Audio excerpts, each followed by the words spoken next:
There's a feeling you've been carrying that you haven't been able to explain to anyone. Not sadness, not fear, just a quiet sense that something inside you is slipping away.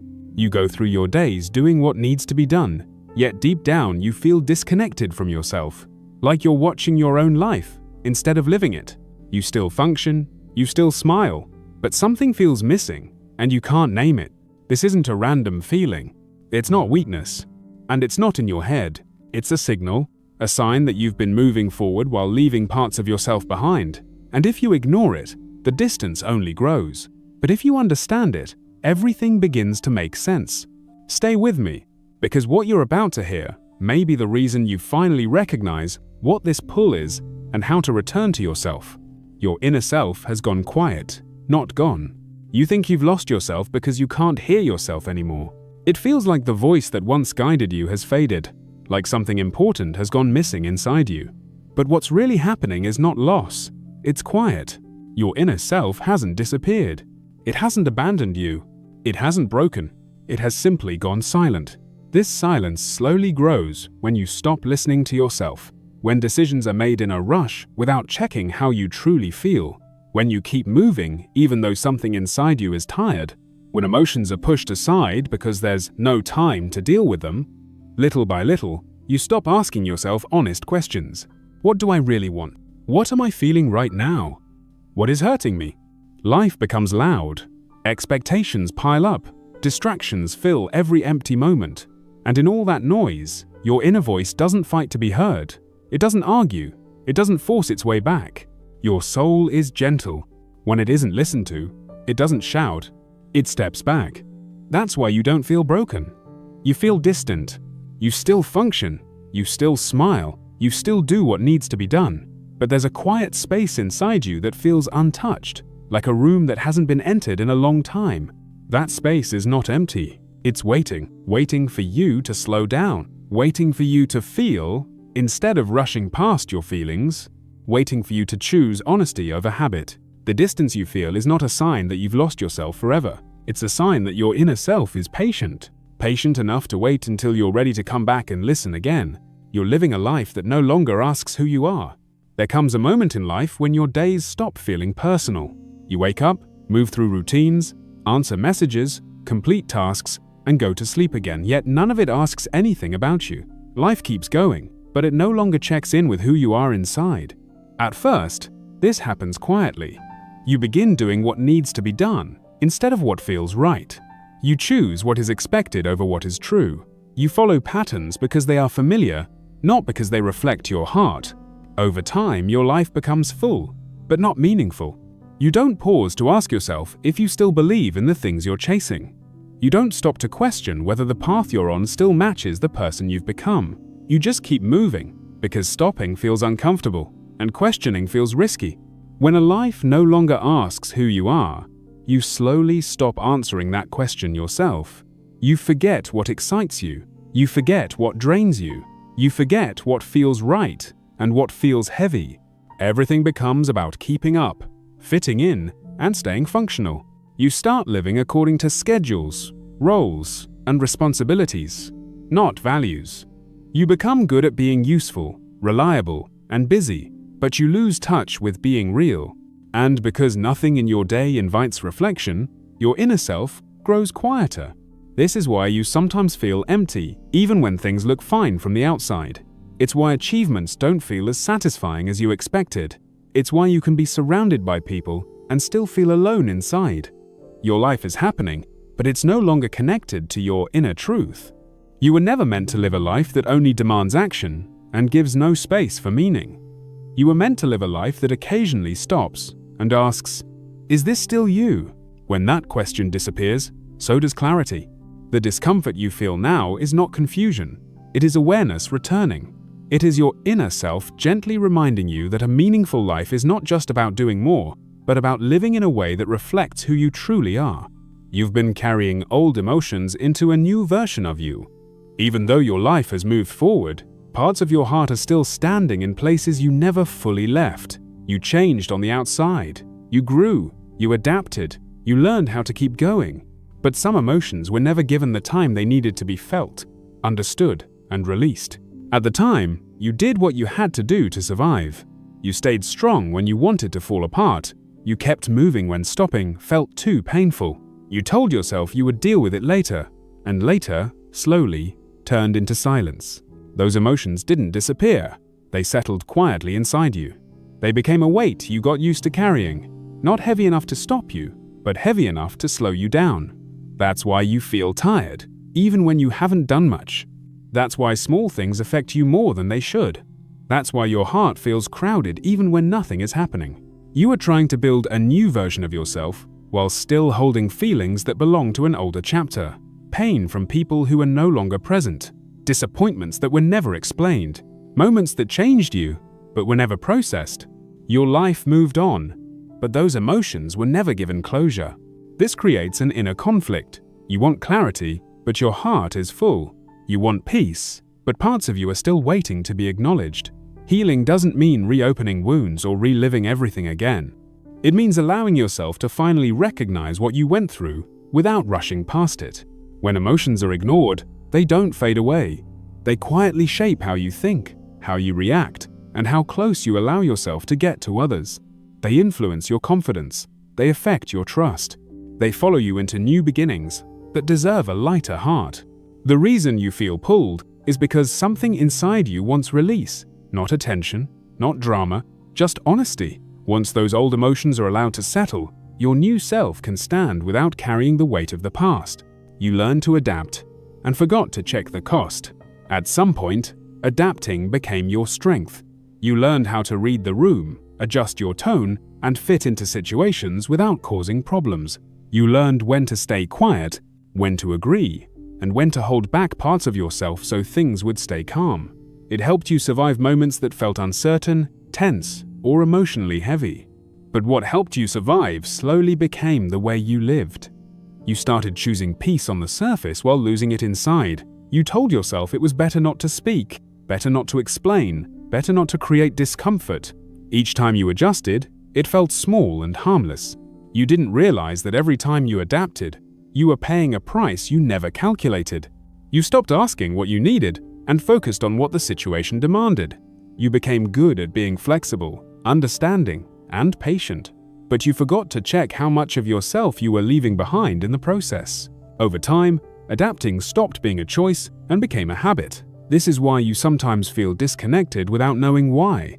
You're not unhappy with one specific thing. You're tired of constantly bending. Your soul feels folded, compressed, and held back.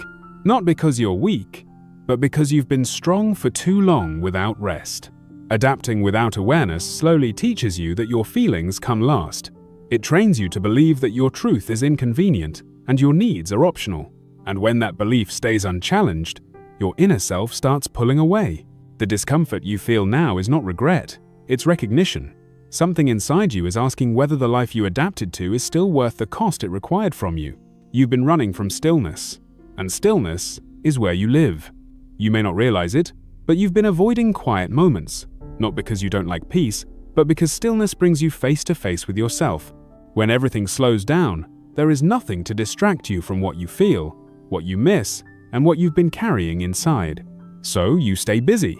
You keep your mind occupied. You fill empty moments with noise, screens, conversations, and constant movement. As long as something is happening, you don't have to sit with the thoughts that surface when life becomes quiet. This isn't weakness, it's protection. You learned that staying busy feels safer than being still. But stillness is not emptiness. It's where your inner life becomes clear. When things slow down, your thoughts begin to settle instead of racing. Your heart becomes easier to understand. You start noticing what has been ignored, what needs care, and what no longer belongs. The more you run from stillness, the more scattered you feel. Your energy spreads thin. Your focus weakens. You feel restless, even when nothing is wrong. That restlessness is not a lack of motivation, it's a lack of connection. Stillness is where you reconnect with yourself. It's where you remember what matters to you and what doesn't. It's where you feel grounded instead of pulled in every direction. When you allow yourself to be still, you don't lose momentum, you regain clarity. The discomfort you feel in quiet moments is not a warning to escape, it's an invitation to stay. Stillness is not something you need to fix or fill, It's where you naturally belong, and where your sense of self slowly returns. Your life and your inner truth are no longer moving together. There is a quiet tension you feel throughout your day, even when nothing is obviously wrong. On the surface, your life may look fine. You're doing what you're supposed to do. You're meeting expectations. You're following a path that makes sense to others. But inside, something feels slightly out of place, like two parts of you are moving in different directions. This happens when your actions no longer reflect what you truly believe or feel. You say yes when your heart wants to say no. You keep going even when something inside you feels tired or unsure. You choose what looks practical instead of what feels honest. Over time, this gap between what you do and what you feel begins to grow.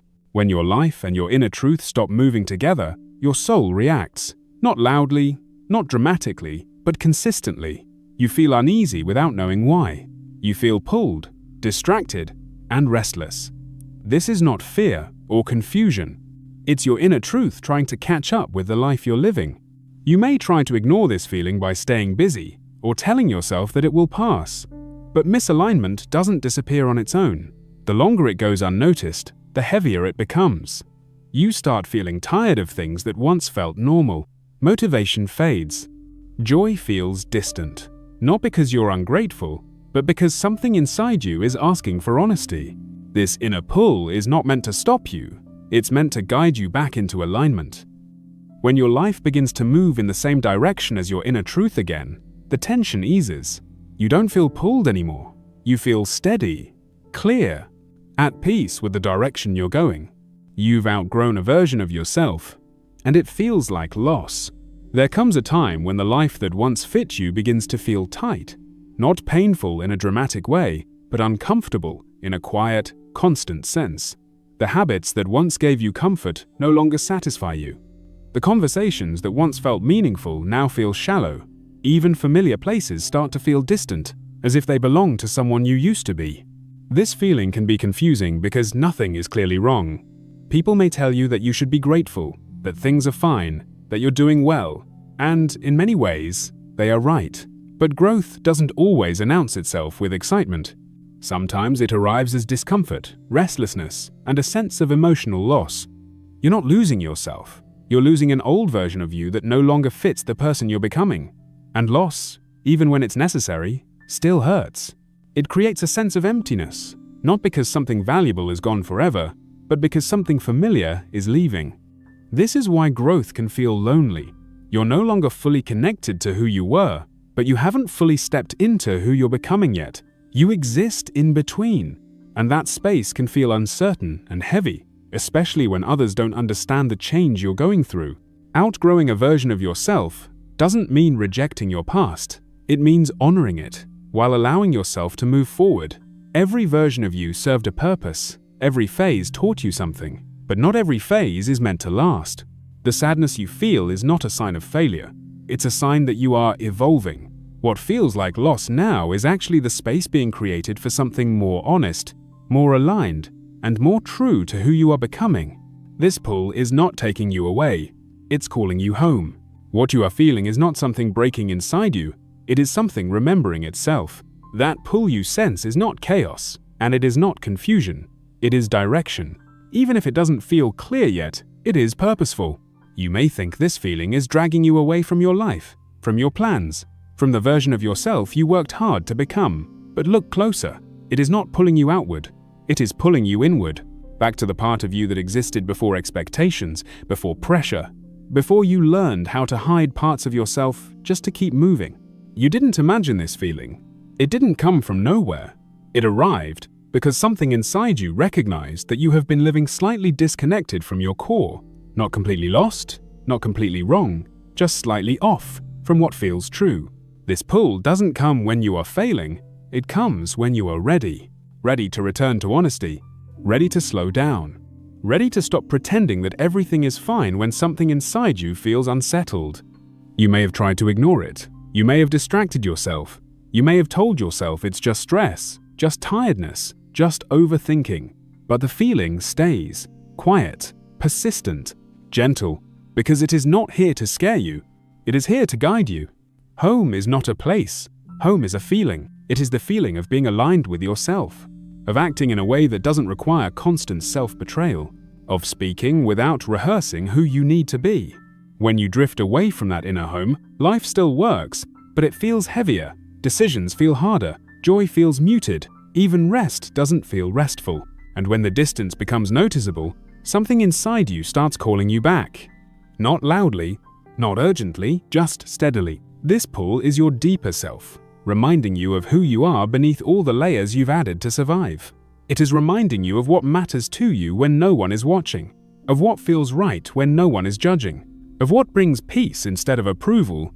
Returning home doesn't mean changing everything overnight. It doesn't mean quitting your life or starting over dramatically. It means reconnecting, listening, being honest with yourself again. It means noticing when something drains you instead of pretending it doesn't. It means admitting when a path no longer fits instead of forcing yourself to walk it anyway. It means allowing yourself to feel without immediately trying to fix or suppress it. The pull becomes stronger when you're close to listening, when you're close to remembering, when you're close to choosing alignment over comfort. You may feel emotional without knowing why. You may feel drawn to silence. You may feel the need to simplify, to step back, to create space. These are not signs of withdrawal, they are signs of return. When you start coming home to yourself, you don't become distant from life, you become present in it. You stop reacting automatically and start responding consciously. You stop living on borrowed expectations and start building from inner truth. The noise around you may not change immediately, but the noise inside you begins to settle. You feel steadier, clearer, less pulled in every direction. Home is where you don't have to perform. Home is where you don't have to explain yourself. Home is where you don't feel the need to escape from your own thoughts. This pull is not taking anything away from you. It is returning something that was always yours: your awareness, your depth, your honesty, your sense of self. And the more you respond to it with patience instead of fear, the gentler it becomes. The more you listen, the quieter the tension feels. The more you align, the less you feel torn. You don't need to rush this process. You don't need to have all the answers. Coming home is not a destination. It is a relationship you rebuild with yourself, one honest moment at a time, one quiet choice at a time, one truthful pause at a time. And slowly, without force, the pulling stops feeling like pressure and starts feeling like peace. Because you are no longer being called back. You are already there. There is nothing you need to chase right now. Nothing you need to prove. Nothing you need to become overnight. Returning to yourself is not a loud moment. It is gentle. It happens quietly, the moment you stop running from how you feel. You don't come back to yourself by fixing everything. You come back by being honest with one thing at a time, by listening instead of rushing, by choosing truth over comfort, even in small ways. Give yourself permission to slow down, to feel what you feel without judging it, to let go of what no longer fits, without guilt. You were never meant to live disconnected from yourself. You were meant to live from the inside out. And the more you return to that place of clarity, the less lost you will feel. Not because life becomes easier, but because you become real again. You are not behind. You are not broken. You are not losing yourself. You are finding your way back.